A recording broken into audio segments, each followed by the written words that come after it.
disiarkan darurat.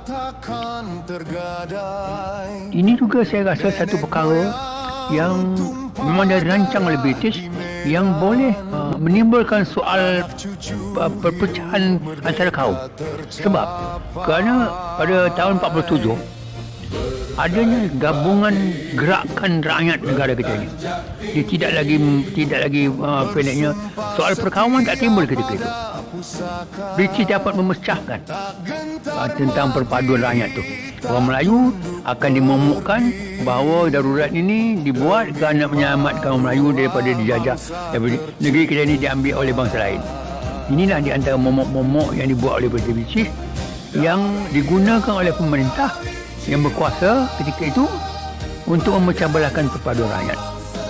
Bila berlaku mogok hartal dalam 47, mogok umum 47, seluruh negara kita, rakyat negara kita bersatu untuk melancarkan hartal tu, mogok umum tu. Jadi inilah yang ditakut oleh British, dan di antara langkah mereka untuk memecahkan belahkan rakyat ialah dengan memecahkan perpaduan rakyat tu, pendeknya menimbulkan suasana curiga-mencurigai antara bangsa-bangsa, kaum-kaum dalam rakyat kita ni. Senjata-senjata yang digunakan oleh British untuk memecah belah perpaduan rakyat kita. Tahun 62, ini ada satu peristiwa penting ni. Tahun 62 ni berlaku satu pemberontakan parti rakyat di Brunei.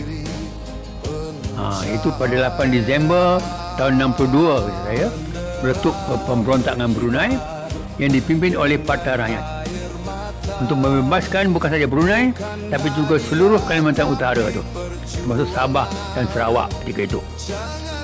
Jadi bila berlaku pemberontakan menentang British di Brunei tu, kerana Parti Rakyat Brunei tu memberontak, ditumpaskan oleh British. Dan juga jangan lupa Tengku Rahman mengantar polis askar ke Brunei untuk menumpaskan pemberontakan Brunei itu. Jadi bila berlaku pemberontakan Brunei itu, di seluruh tuduhan ialah mengatakan Parti Rakyat ini akan memberontak. Bila tuduhan itu dibuat, bila berlaku pemberontakan itu, dan tahun saya ingat lagi pada 13 Februari tahun 63, Mustamam ditangkap di bawah IFC oleh Kerajaan Perikatan itu. Jadi bila bersama ditangkap tahun 63, tahun 63 tu